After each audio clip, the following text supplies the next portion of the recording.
and Sorry. okay. Do you want me to start again? I'll write the bio in the intro to the video. Basically found that 76% of mothers are earning less after having children than they were beforehand. So lots of horribly depressing statistics, but all really useful.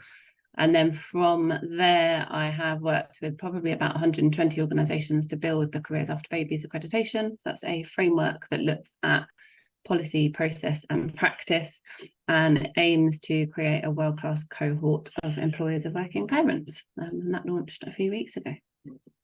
Great. Thank you. Nicola?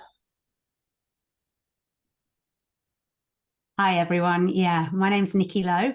I'm founder of Wisdom for Working Mums. I've spent the last 20 years now, been 20 years next year, working in leadership development and executive coaching. And 10 years ago, after going through parental burnout myself, I specialise in supporting parents to combine work and parenthood in a more successful and sustainable way. I've worked with organisations all around the world to support their working parents, either doing one-to-one exec coaching, helping them run their parental networks, through to helping line managers understand how they can better manage parents in the workplace to avoid some of the kind of unconscious bias and discrimination that they might unintentionally fall into. Great to have someone with so much experience under their belt. And oh, there's Jane. And Dan, over to you. So hi everyone, my name's Dan Zubaydah. I'm an associate partner at OC&C, which is a strategy consultancy. I'm based in our London office, but we are global in nature. So we've got, just if this is helpful context, we've got about 300 people in London, about 700 globally, including London. So reasonably big, but not the biggest. So I am co-head of our parents network. So it's a specific network that we've set up, and have been helping the firm on the journey to improve the working lives of parents at the firm. So we've done all sorts of things, from cultural events, so things like panel events where parents talk about their experiences and how they cope on the job day to day, and then also harder things such as policies. So we now have things like an emergency leave, emergency childcare policy, a pregnancy loss policy, and then the biggest thing we've done recently is we have implemented a full equalised parental leave across both men and women, or actually anyone really. So which has been a big, and that's been a global introduction, and everything we've done has actually been global, which has been really good. Great. Yeah, amazing, all the things you've done, and I can't wait to dig into it a little deeper. Hence why you're here, to shine a light on what can be done and why it should be done. And Jane, last but not least, thank you for joining. Do you want to just give a quick introduction to yourself and working families? Thanks. Sorry, I was a couple of minutes late. My name is Jane. I'm the Chief Exec of Working Families. I grew up between Norfolk, where I spent 6 years, and South Africa, where I spent the rest of my life, until, of course, I arrived back in the UK. Working Families' mission is to remove the barriers that working parents and carers face in the workplace. We provide a free legal advice line to empower working parents and carers to use their work, to understand and use their workplace rights. We have 160 employer members who we support to create, build and sustain flexible and family-friendly workplaces. And we use those two views: what we know is working from the work we do with progressive employers, and what we know is not working from what we hear from the parents and carers who call us, to push for positive policy change. Of course, I run a small business, 27 people. It's a charity. So I really do get what it's like to employ people working flexibly. So I understand the challenges as well as the enormous benefits. Great. And obviously this event is in your honour because it's National Work Life Week, which is one of your initiatives and campaigns around flexible working, and we'll get into that a bit more. Everyone here, as I understand, is very much engaged in this problem statement, shall we call it. So I won't labor the point too much, but I guess the main thing is, in my opinion, and statistically, parents are not a niche, although some HR departments would like to tell you that they are. In fact, according to ONS data, there'll be 7 million new parents in the UK between now and 2033. 3 in 4 mothers, so 75%, and 92% of dads are in work, either part-time or full-time. So I think it's fair to say that a large percentage of your current and future workforce are parents. And obviously there are nuances to their needs in terms of work-life balance, but also beyond that, just in terms of support also at home. And I believe very much about recognizing them as individuals with unique needs. Some really interesting data, it's also sad data that came out from UNICEF a couple of weeks ago, says that 70% of parents say it's getting harder and harder each year, with 49% feeling overwhelmed, 43% feeling anxious, and 1 in 3 feeling unsupported all or most of the time. So obviously these issues and the stress and anxiety affects how they show up in the workplace, affects their work-life balance, affects burnout and stuff like that. But obviously for companies too, it's affecting things like retention, productivity and engagement, and also talent attraction.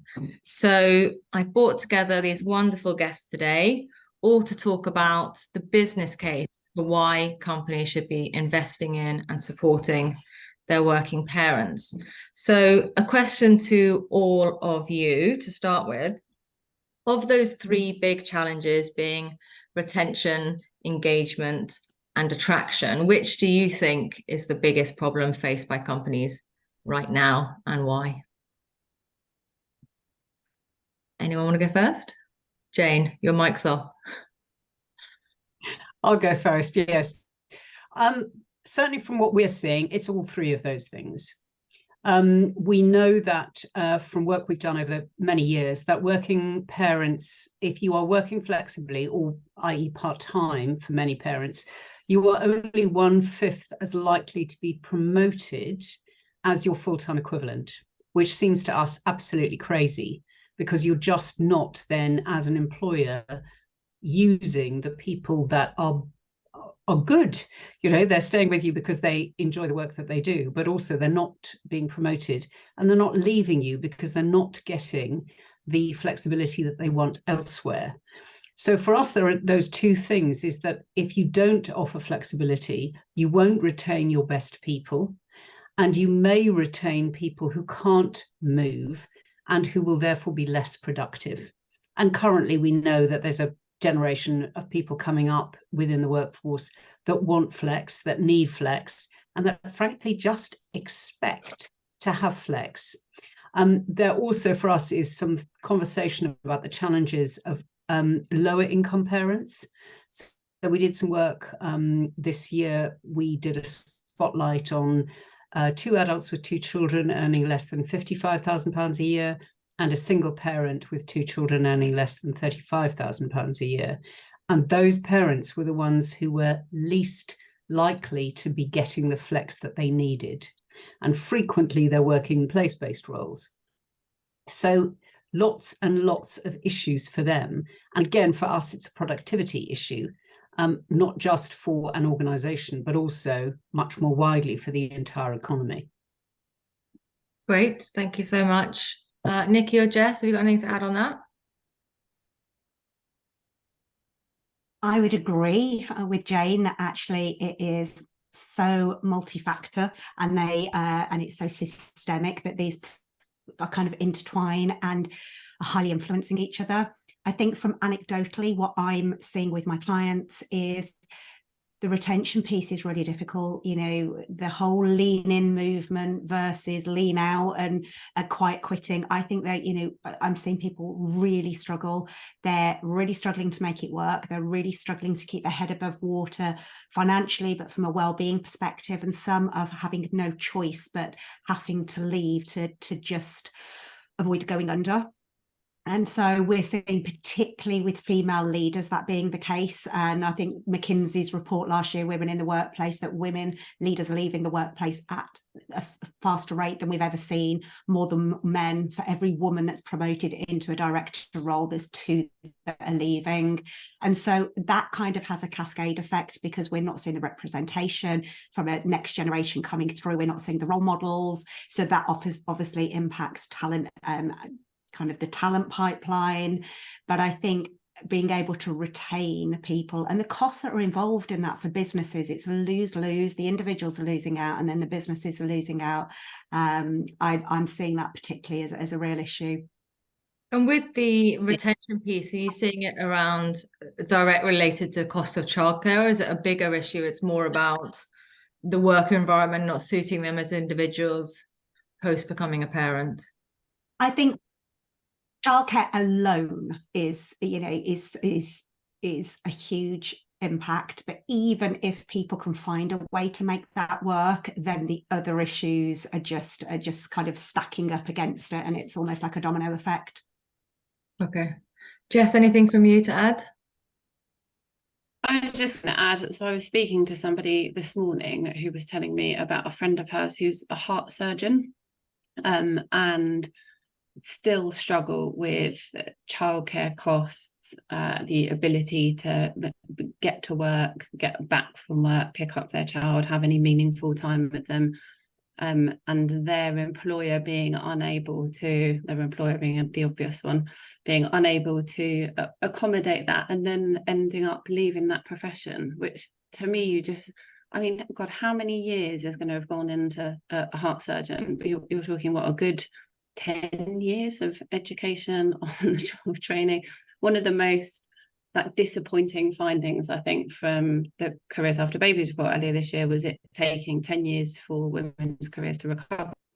If you imagine that the average age of having children in this country is 32, basically says, if assuming you go to university, you may as well not bother working for 10 years, because you effectively have to start all over again. So we saw a massive drop off in people falling out of their professional roles and then re-entering the workforce in admin roles. So there was like a 46% uplift in women entering back into administration roles.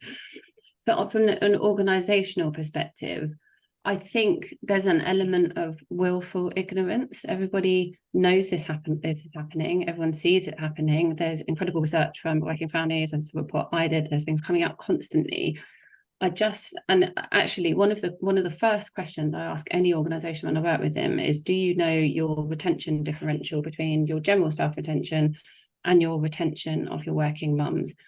So I've spoken to about 125 businesses in the last 6 months. Only one of those organisations has known that number off the top of their head. Most of them have come back to me a couple of weeks later with a very sad looking face saying, oh my God, we need to do something about that. So you're talking about, there's one organisation I'm working with, their retention of working mums was 22%. But until they'd actually gone away and had a look at it, they didn't know. I mean, just the cost of that alone it's phenomenal. It blows my mind, and it's not being looked at. Dan, do you know your retention rates? I don't know our retention rates, but that's not to say that our company doesn't know its retention rates. What I'd say is part of the reason we went through such a big shift in terms of the focus on trying to retain parents. And in answer to your first question, I would say, at least for us, retention was the big thing. We recruit generally quite young. And therefore, but what we were seeing was, and this was a huge problem, was that young women in particular would get to about the age of 25 and say, at some point, I think I want to have a family, or I might want to have a family, and I can't see being able to do that in this current setup as it is. And so they would churn out much faster than young men at that age. And then that just all gets massively compounded. I think Nicola might have been saying it as well, that they then look up and there's no one who's making it work as a parent, or parenting in the way that they think that they want to parent. And as Jane was saying, that is all changing. And that's not just women want to be at home, that is men as well, want to be at home and want to be involved with their children. And so, the sands were shifting, and we just said, this has got, like, we have to do something about this. We have to. And because there are no role models up there, and we can try as hard as we want to recruit senior women, but that's just a very difficult thing to do. We're going to have to really focus on trying to retain people through the organization. And so it was a really big piece of work, a really good, and it started with retention data, although we kind of knew it was basically zero. So it was just a huge piece of work, and it just took a real organizational leadership just to say, we're going to make this happen, and we're going to invest in this, whether that's time, money, whatever it is, we're just going to make it happen. And it really is starting to show real results. Good. So I'm really glad that you mentioned about dads there, because I think too much of the conversation often focus around mothers. And there is in fact research that says over half of millennial dads would move job or want to move job for a job that allows them to spend more time with their children. So given that we're on you, Dan, and you've talked a little bit about what you've done, do you want to just tell everyone what you've done and how it all came about? Because I know that you were the one that personally championed this internally. Yeah, so I'd say there were two of us. There was also there was a woman called Olivia May.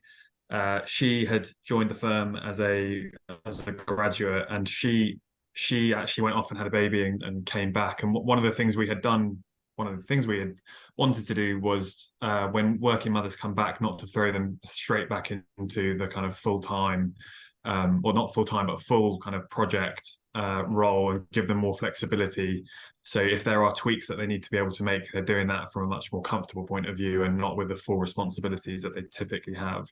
And one of the things she did when she came back was an internal project, which was looking at what parents need effectively. So what is it that we can do as a business to make it better, building on some of the other stuff. And the interesting thing about that is that she was in a position where we'd never, our kind of recruitment retention rates of mothers who'd go off on maternity leave was shocking. They basically never came back. So that was terrible, and obviously a real problem in trying to retain people through the firm and retain that knowledge and those skills and everything. So kind of together, some of the things that we have done, so as I mentioned, we've fully equalized parental leave. We've put in some kind of child-friendly policies, parent-friendly policies, such as emergency childcare. So if up to, I think it's 5 days in a year, you can get funding for emergency childcare if your child is ill and you have to come into work, or your childcare falls through or whatever. We've done things like formal ramp down and ramp up processes. So you're starting the handover and you're getting a slower hand back when you leave or come back. More flexible working from home. So our policy is, in general, we'd like you to be in the office 3 days a week. If you're a parent, a new parent, you have a year where in theory you could only work from home if you wanted to. And also on the ramp down as well, you can work from home more, particularly if it's physically demanding. We have been doing things like tying in remuneration of senior people into how they treat parents during their work. So effectively staff get to do a rating of certain people to say, like, how did they look after, did they consider my interests or whatever it is, or my situation throughout the working relationship. So those are some of the things. And then we've just got people talking more about children and being parents. So as an example, I have a slot at one of our annual company meetings where I get to talk about the Parents Network and what we're doing. And I make a point of the only slide I have is a picture of my children. And I update everyone about my children. And it sounds ludicrous, but it's just not something that people do. The only time people would hear about children would be, or being a parent, would be all the bad stuff, like, oh, I'm having a terrible day because the nursery's closed, or my child's sick, or I was up half the night with the baby crying, because that's just the stuff you say, right? It's not intentional. These people love their children, but those are just the things you say when you're tired or whatever it is. You don't talk about, like, oh, I had an amazing day, my kids came into bed and gave me the best cuddles and said I love you, or whatever. It's just not it's just not what we talk about. So it's trying to encourage a bit more of that. So those are the things we've done. Amazing. I think they're excellent. And actually what I really liked, it was the first time I've heard it, is for the full year after you've come back from leave, you also get to work entirely from home with no requirement to come into the office. So I think you've done amazing work, and obviously you've seen some amazing results, which we'll come on to later. But Jess, I'm assuming Dan would get your seal of approval as a family-friendly employer. It definitely ticks a lot of the boxes, absolutely. Yeah, so we looked at really interesting, starting from the point of what parents need. So we obviously use the report as a starting point, but also my kind of 10, 12 years of DEI, and also having 4 children of my own, obviously, good insight there. But we went through and identified all of the different themes that consistently come up, and I'm just going to tell you those themes because I think you're exactly right that what Dan has done is covered in them. So the first one we talk about is empathetic leadership. So that leader's ability to actually empathize with what's going on and demonstrate that consistently. I often say to people, policy is just one part of it, but actually it's the processes around it, and it's the practice and how managers and teams, not just line managers, but how teams and the general culture of the business.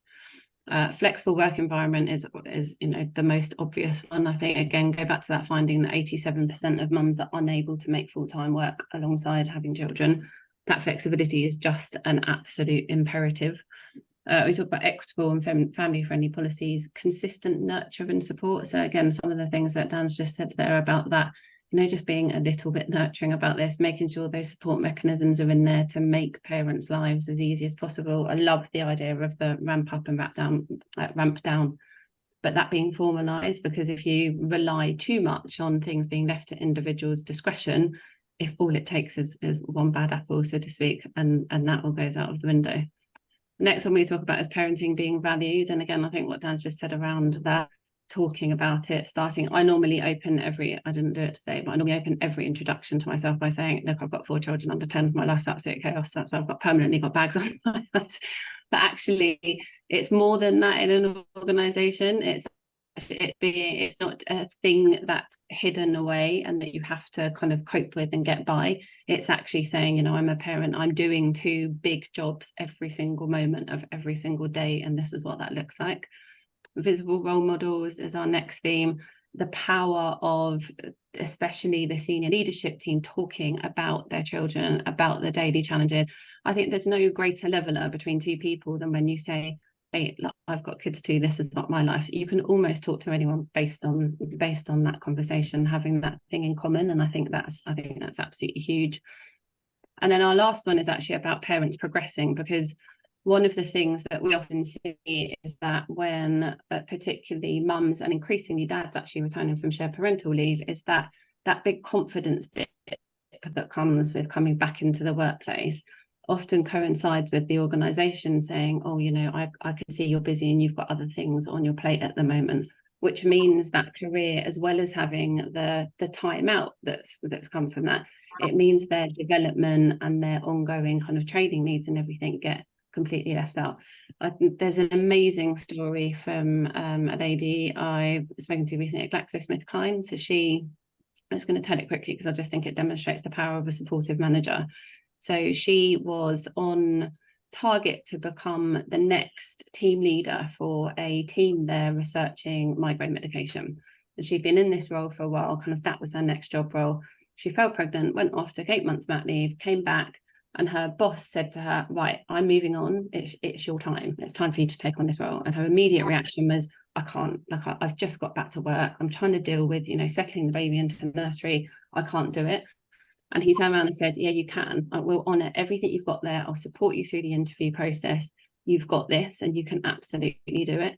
She went through it. She got the job. They've kept all of her flexible working arrangements. And now she's got her dream job kind of within 6 months of returning from maternity leave. But I think the reason it's so powerful is because if he hadn't done that, she wouldn't be there. And when would her next shot be at that job opportunity? So I think that one, yeah, again, is just the importance of having a good support mechanism in place is massive. Thank you. I think it's so useful to bring real life examples forward, because I think that's what we need in all of this, is to be demonstrating that it can work. Jane, in your last report, or I think you released it this week actually as part of National Work Life Week, you talk about if companies want to remain competitive, they've got to do more than just have a blanket flexible working policy. Do you agree with everything Jess has got in her 7 areas of accreditation? Do you think it needs to be as much as that, or where do you kind of think a good healthy balance is for a company to get it right? I find all of this absolutely fascinating. And just to add personally that I don't have children. I'm very lucky that I have a brood of godchildren, ranging from the age of 29 with their own 2 children, down to the littlest one now is the year before GCSEs. And I've been very lucky to have been involved in their lives and to help their parents out. And I've sat on the sidelines and seen what an absolute nightmare it has been for them. So I think it's obviously really important to have those real models, as all of you are. But at the same time, just because you're not a parent doesn't mean you can't understand the needs. And, you know, I've been a carer for many years. My father died when I was fairly young. And adults need that support. People with disabilities need that flexibility. People with going through mental health issues need that kind of flexibility. So while I do agree that Jessica's got it right in all of those areas, but I think you just need to think about that too, in terms of not just parents, but actually also everybody.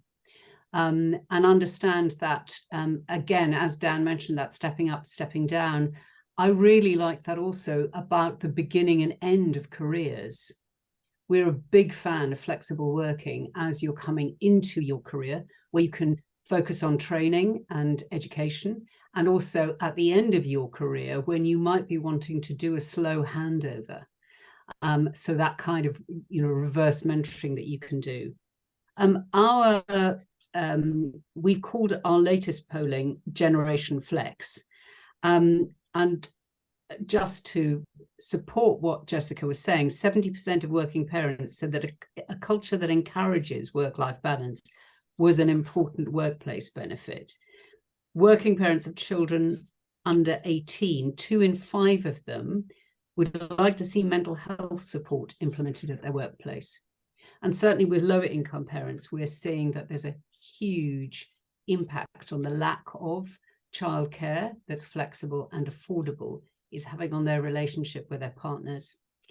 89% of the parents we polled said that they would feel more loyal to an employer who offered them flexible work opportunities compared to one who didn't.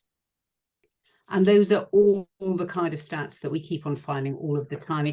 It's finding the flex that fits, getting the flex that you need, and considering all of the ways in which people become families. So single parent, 2 parents, a sandwich carer, somebody looking after an adult who has particular needs. Somebody actually who's just got a side hustle and wants flexibility to get their brilliant idea off the ground. So yes, all of those things are about flexibility.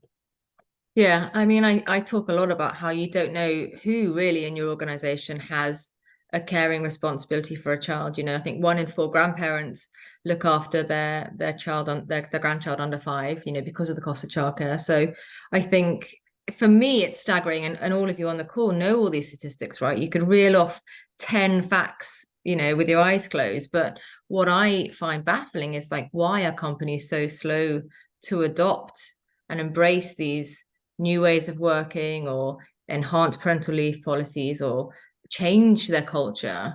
Nikki, do you have any ideas on what you think the barriers are for companies?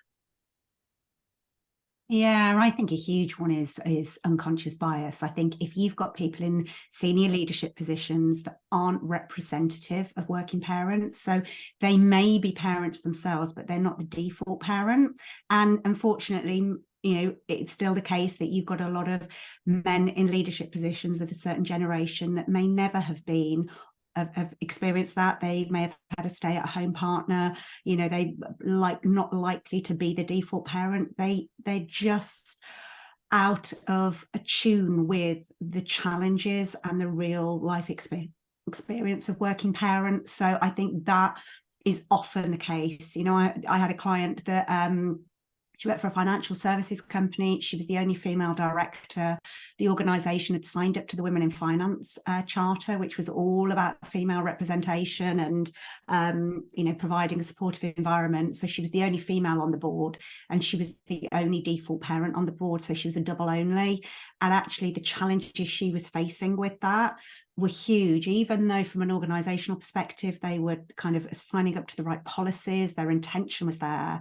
If the individuals don't understand it and don't, as Jess said, having empathetic leadership, you know, if they haven't got access to the lived experience of people, that's why when you talked about reverse mentoring, I think that's hugely important for people that might be, you know, through no fault of their own, they've kind of lived a certain life and just don't have that understanding, helping them get access to that. And again, I think it's the individual managers. I loved what Dan said about actually incentivizing managers around their behaviors, because again, we know that culture eats strategy for breakfast. You know, I had a client only a couple of weeks ago. She works for one of the world's kind of a really, really amazing employer that wins best employer globally in all of their different geographies. So they're, you know, they're an incredible organization, yet she's just come back off maternity leave with her second child, was speaking to her line manager about investing in her development to progress in her career. And he turned around and asked her if she intended to go off and have another child before he could invest. And you're like, wow, that is happening. And you know, she didn't know what to say in that instance. She knew it was illegal what she was saying, but she didn't know if to call him out on it, because if she did, he was agreeing to some flexible working at the same time with her, and she was like, if I call him up on this, he might take that away from me. So individual managers, as Jess says, you can get bad apples, that it just undoes all the hard work that these organizations put in. So I think that unconscious bias, and particularly organizations that still might be under the ideal worker paradigm of, you know, our best workers are those that can turn up at work and, you know, they can leave everything else behind. We know that organizations that invest in family-friendly workplaces, it makes the workplaces better for everybody, whether they're parents or not. You know, innovation, creativity, diversity, all of that, it improves the organizational performance, but also the employee kind of experience for everybody. So it's kind of breaking through some of those kind of almost blind spots and unconscious bias to get to that place.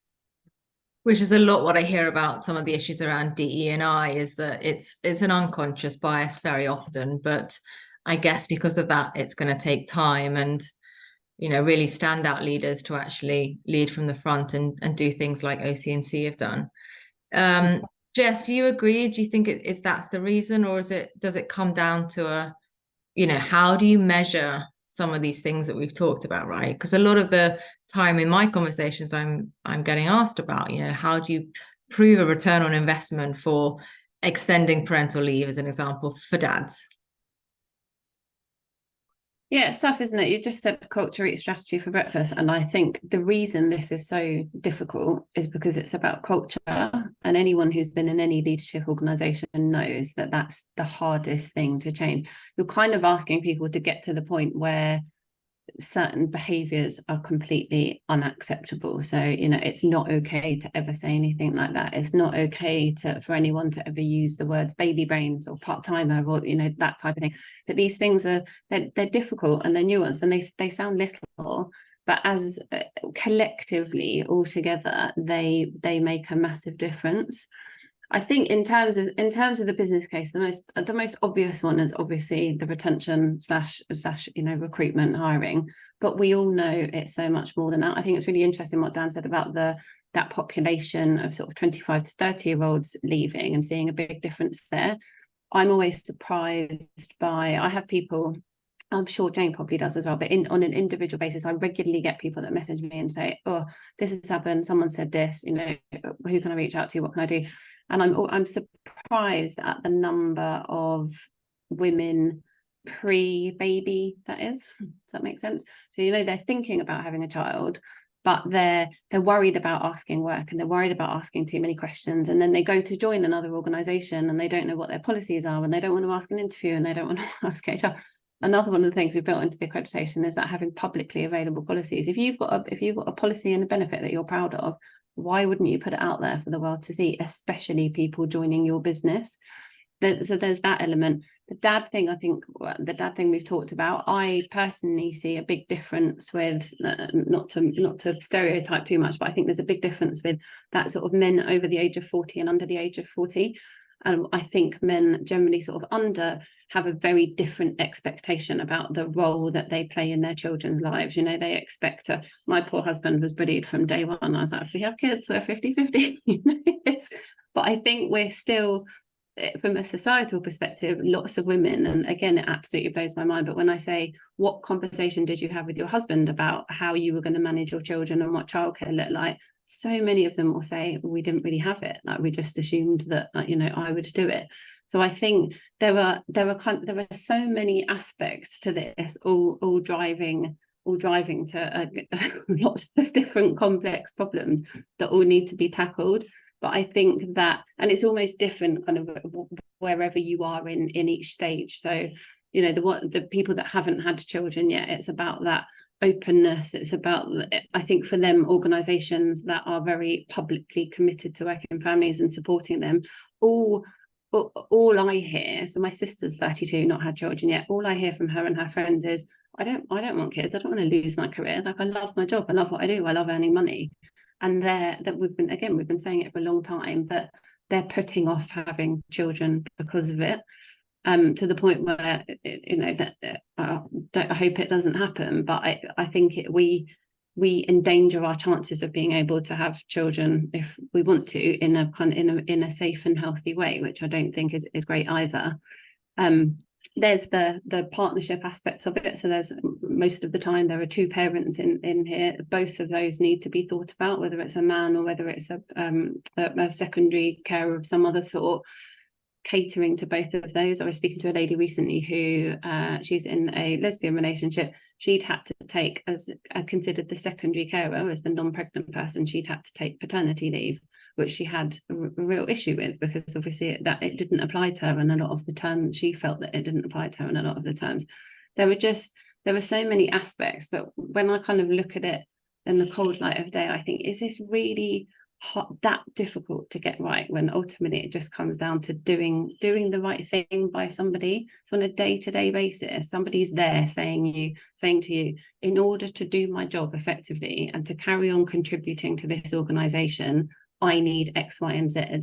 When we know organisations are capable of doing it, why do we make it so difficult to meet those needs? Good point. Grossly oversimplification, but that's where I'm conscious of time, but Dan, I'd really like you, as someone who has implemented some amazing things, to just talk about what you've seen as a direct result of some of those changes, and then to run on to Jane afterwards, because I know that you've done great work with the Best Practice Awards, just to talk through one case study about, you know, tangible benefits and results. So Dan, we'll start with you. So I think just, and I haven't got the actual data, but I've got some very real examples. So as an example, we never had, so on the consulting staff side of the business, which is the bulk of our people, we never had a woman come back to work after maternity leave, which meant that we basically had one senior woman. We now, Olivia, who I mentioned earlier, is, I think, the first woman to be promoted into the partnership, with being a mother at the time, and she is one of many women who actually started at the firm, or who have been coming up through the firm, who have hung around. So we had very few women, not even just partners, even the senior levels below that. They were all just churning out the business, and now we have a pretty good mix, and we're hoping to improve it still. But that retention is just so clear to see, and then it just has that snowball effect, or flywheel effect, because then there are junior people who look up and say, well, she made it, and that has really helped. Also, I think it will help, it will help men directly, or secondary parents directly, because they will get to spend more time with their children and their families when they go off to become parents. But But what better way to say to a woman who's thinking, you know, Jessica, to your point, say to a woman who's thinking, if I have a baby, I'm going to be losing my career. Well, show that men are doing it too, and give them equal time off, and you know, set everyone back almost. That is the way it should be, and it just the culture it represents, you know, the way it sets out, and frankly, just the proposition to recruits. It's something that we can shout about now quite loudly, and just resonates very well. Maybe not so well with very junior people, but with kind of more senior hires that we're looking to make, it just kind of shows that we're heading in the right direction. And so ultimately, we look with all of these changes, it's the kind of overall driver is actually really from a diversity perspective in terms of having a better gender split at senior leadership, and ensuring that you're attracting people earlier on and they're staying, basically.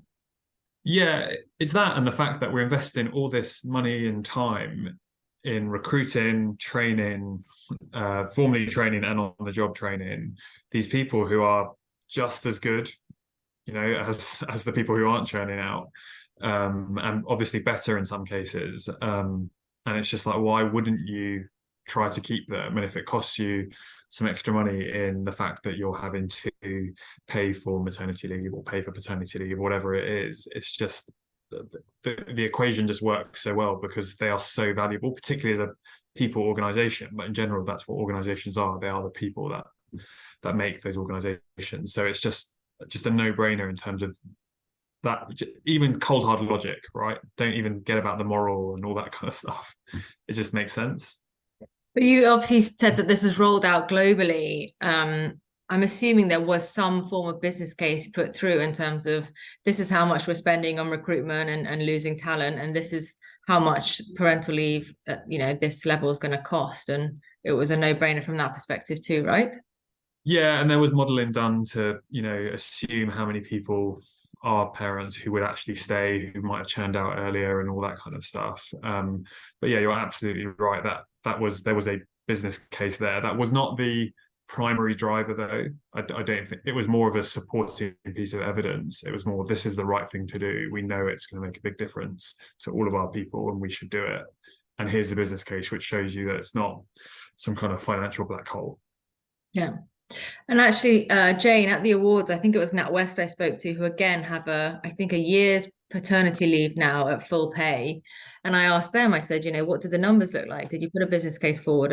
And they did, but also they said it was just the right thing to do. So is that what you're seeing companies, how they're reaching these decisions about change that they're implementing, or is it numerical? It's a combination of things. So one of the issues will be that within their sector, it may be that other people are more attractive as an employer because they offer better benefits. So that will be a driver. And frankly, we don't mind what the driver is as long as we get to the place where we want to be. A lot of it is about, actually, there is more and more demand from men. I like what Dan was saying about parents. One of our ambassadors is a chap called Elliot Ray, and he talks about particularly dads parenting out loud in order to make it really comfortable across the organization. And when we did our best practice awards, for me, one of the most interesting case studies that we looked at was retention rate at BP. They have almost 100% of mothers are still in the workplace after the birth of their second child, and 97% are still in the same workplace 5 years after the birth of their first child. Now, that's not in the same job, but that's within the same organization. And there are mothers of children under 5 who hold senior vice president positions, and senior leaders, I really like this, have a diversity, equity and inclusion real-time scorecard to track progress on female representation, promotion and retention. So they've done the stick and the carrot, really, in terms of everything that they do. They have a wellbeing allowance, they've got various family-friendly initiatives. But it's that, and of course, fertility, £15,000 towards fertility treatment for women and their partners. So putting all of those kinds of policies and practices in gets you what you want, which is that you are retaining and promoting the best people that you've hired. Just, exactly as Dan said, yes, of course, it is the right thing to do, but much more importantly for businesses, it is the most profitable thing to do. McKinsey has years worth of data to say that the most profitable organizations that are returning profit over the long term are the ones that have the most diverse workforce, and certainly the most diversity at senior level. Amazing. I talk about Patagonia a lot, who has 100% retention of mothers, but obviously they have on-site childcare.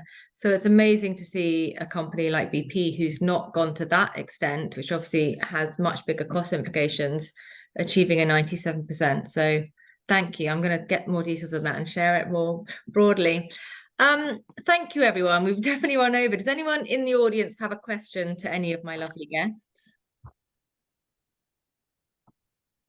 No, easy. Great. Well, I had more questions, but I won't restart the conversation. But thank you, everyone. I really appreciate it, for everyone for sharing their insights. And yeah, if anyone has questions, obviously afterwards, get in touch with my guests from LinkedIn, and I will share the video with you. And please share it on and spread the good word. I guess my last question would be, if each of you could answer the question, businesses should be investing in working parents because ... What would you say? Jane? It's the right thing to do. Right thing to do. Jane? It makes financial sense. Great. Dan? Yeah, I was going to say both of those. I was going to. Nikki? Yeah, it's ethically, morally, financially the right thing to do. Great. Thank you so much for your time, everyone, and have a great afternoon. Thanks, Charlie. Thanks, Charlie. Bye. Thanks for organising. Thanks so much. Bye. Bye.